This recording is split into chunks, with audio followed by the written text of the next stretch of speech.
এই অন্নপূর্ণা ভান্ডারে আপনারা কিভাবে ফর্ম ফিল আপ করবেন, কিভাবে টাকা পাবেন এবং কি কি ডকুমেন্টস জমা দিতে হবে, সমস্ত কিছু এই ভিডিওটা আপনাদেরকে জানিয়ে রাখবো। ভিডিওটি আপনারা সম্পূর্ণ দেখবেন।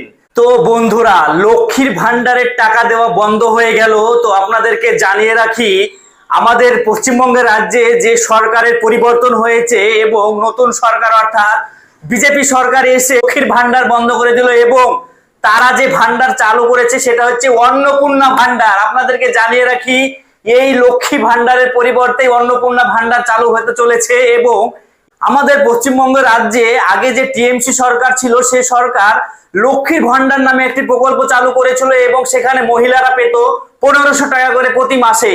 এবং এই যে বিজেপি সরকার এসেছে, এই বিজেপি সরকার সেই প্রকল্পের নাম পরিবর্তন করে রাখছে অন্নপূর্ণা ভান্ডার। এবং এই অন্নপূর্ণা ভান্ডারে মহিলারা পাবে 3000 টাকা প্রতি মাসে, পাবে 3000 টাকা।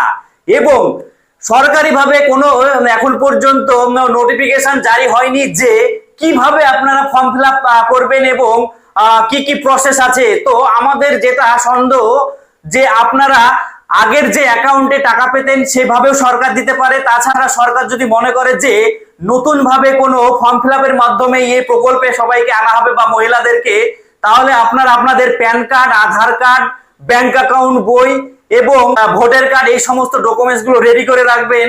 এই নতুন সরকার যখন তখন নোটিফিকেশন জারি করতে পারে। আপনারা ভিডিওটি বেশি পরিমাণে শেয়ার করে দিবেন এবং আমাকে ফলো করে রাখবেন।